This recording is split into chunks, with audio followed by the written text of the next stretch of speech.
Alrighty guys, here, welcome to another video. Today we are going to take a look at Sub-Rogues and Torghast and some of the powers and things you want to keep an eye on for that when you're playing a Sub-Rogue in Torghast. A lot of you guys have struggled and some haven't, so I'm gonna go through each and everything and what you want to know and what you want to do here in Torghast. But first, if you liked and enjoyed the video, don't forget to leave a like, subscribe for more content, ring the little bell button and notifications. And I heard a little bird singing about if you ring the notification bell button, you will get more epic powers in Torghast. Who knows? Also, we have a live stream over on twitch.tv/killerchris on link will be down below. You can come and check that out. We have a birthday marathon stream coming up here this weekend. It's going to be super fun, guys. Woo! Come and check it out. So yeah, I hope to see you there. No gifts required, but come and have a good time. We'll do the new raid, Castle Lafria. We're gonna aim to clear ahead of the curve with our usual stream raid concept. So we're gonna help you guys get the first curve achievements. It's gonna be great, guys. I'll see you there. Now on with the video. Alright guys, so for the talents you want to roll here, we have a few different options. And I'll go over some of them. So the first row, either Weapon Master or Premeditation is really good. It's fine. Personally, I prefer Weapon Master, and it's what's simply best for me. I do feel like default pick should be Weapon Master, and if you get the power that grants you Premeditation, that's great. Personally, I would avoid taking the Gluten Blade talent, because I just don't feel like it's gonna add that much more damage to you. Second row, 25 tier is going to be Shadow Focus as your default pick. Both Night Stalker and Subterfuge is also really nice, but Shadow Focus is the one that is going to get you the most off the bat here for a starter. Deeper Stratagem, 5% more damage, and the extra combo point is just huge for our damage in general, both AoE and single target. Deeper Stratagem definitely the default go-to. Both Vigor and Mark for Death is also decent. I would not value Mark for Death as high, although on a lot of smaller mobs you can get a lot of value out of it. But primarily, and also one thing we're going to go into a bit later, the most difficult part of Torghast is going to be the bosses as a Sub-Rogue. So primarily try to build your character for the bosses and then just make sure you can get through it. Soothing Darkness is a must. You can, Cheat Death is not really going to save you much. Elusiveness can be okay, paired with a lot of the faint granting powers. So Elusiveness could be worth taking as a extra talent. Prey on the Weak, Shot in the Dark, and Night Terrors. I like to take Prey on the Weak because it gives you a massive increased amount of damage, because you will be using your stuns as well in Torghast on the bigger mobs and the bosses. That is definitely what's going to bring you through and avoid taking a lot of damage as well. So Prey on the Weak, really good. Enveloping Shadows is a must. You can take the two others if you get the talents. Dark Shadows is really great. Electricity, not as much as Dark Shadows. Master of Shadows is also a must. I actually don't value Secret Technique and Shuriken Tornado as much. Secret Technique, or if you get an extra talent in that row, it's okay. It's not worthless. I actually feel like Shuriken Tornado is kind of I really feel like, compared to so many other options you could have, in just a little bit of extra single target, it can be really nice. Shuriken Tornado is not going to do much for you. And that is going to wrap up the talents. Alrighty then, here, let's get in and talk about some of the powers. We won't be covering all of them, and we won't be covering the Covenant ones. So let's go over some of the bad ones first here that has very low value or should be avoided completely. So Bloated Fodder is one of those that has very little use on the bosses, because you will only have them for one pull if you are lucky enough to have any more reds in that room. And more reds is just like exploding outside is not much value at all. Rupturing Spike is the one that applies a 1 combo point rupture whenever you use Shadow Strike. Avoid this, it's very little damage increase, because the duration you would get from that, you could just apply by applying a rupture, and then you would lose like 5k damage over half a minute. The value is very, very, very little. And also it doesn't like stack up the duration, so you're gonna miss ticks in between the uses. Not good. Not good at all. Then we have the Phantasma Shield as the one that guarantees you a little shield every time you pick up anima that stacks up to a lot. As a melee class, this is completely useless for you. It's a mage where you like can avoid a lot and like collect a lot of anima and build up a shield. It can have some use, but on a rogue, it's just not gonna work. Some of the bit better ones, the much better ones here, but they are a bit situational.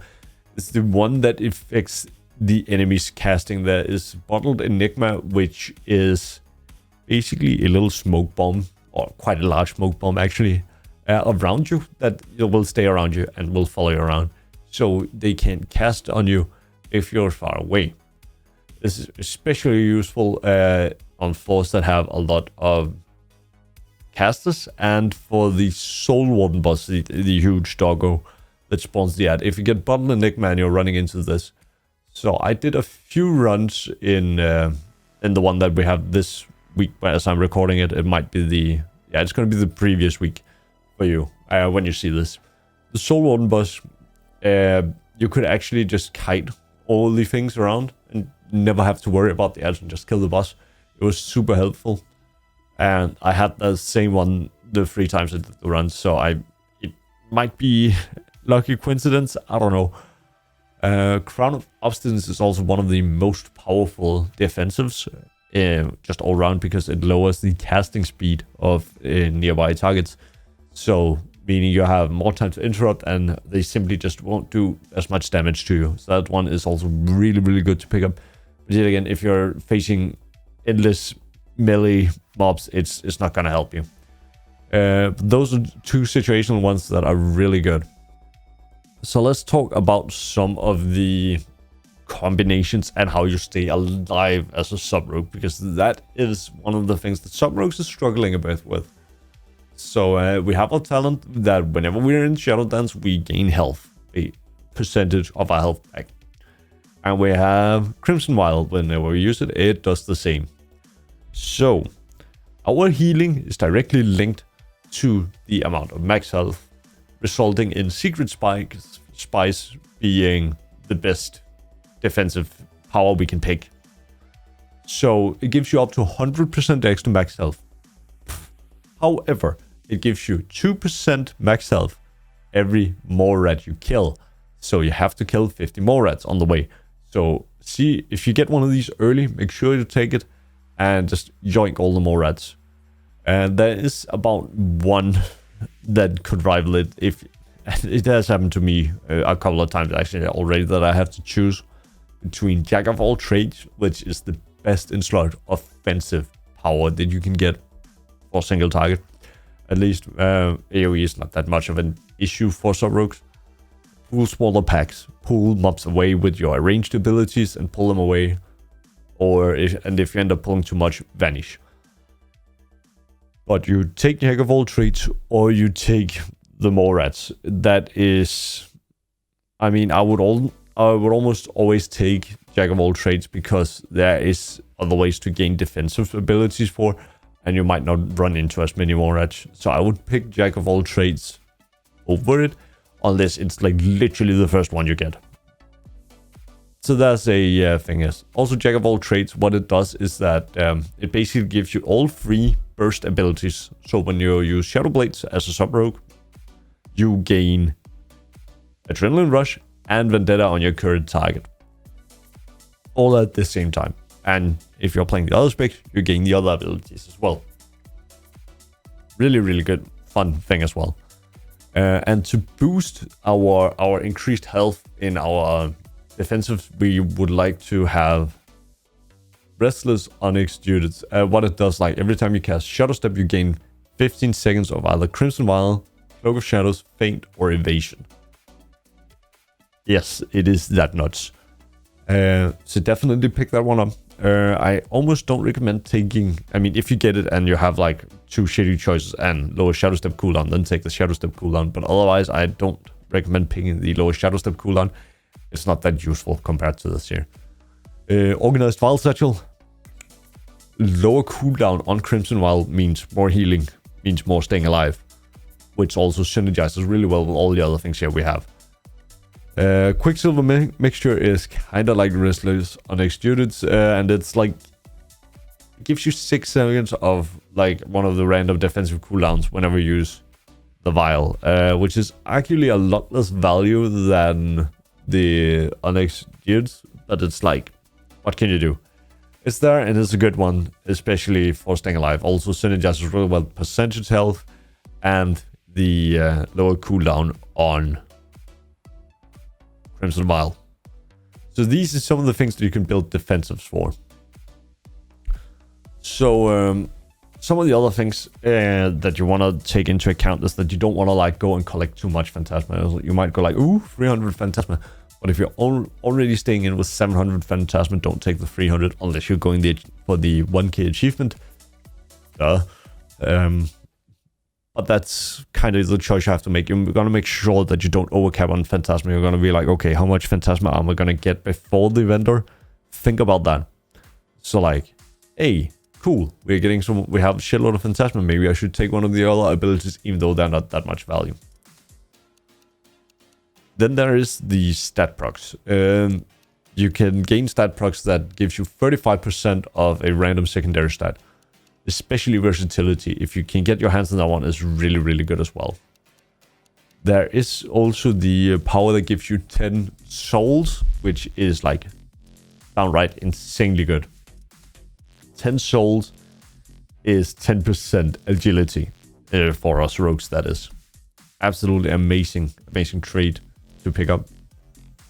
I think before we are gonna end the cover of the powers, Shadowlands Armaments is also absolutely amazing. It does a percentage extra amount of damage from your builders. So that would be Shuriken Storm and that would be Shadow Strike, depending on how many combo points to targets around you. And on single target here, on the boss, it was a 4.2% damage increase for me, just flat out picking that up. Stacking a couple of those is also really good. It synergizes really well with the, I think it's called Silent Footsteps, stuff like that. It heals you whenever you go in stealth and gives you a small window of extra damage when you go out of stealth. I managed on the beta to pull out some pretty quick and hefty one-shots with this, and it was really, really epic. But I think they fixed it. It's not scaling as rampant. I think there was like a loop of scaling in there, and they will do like 30k damage with every shadow step of Shadowlands. It was...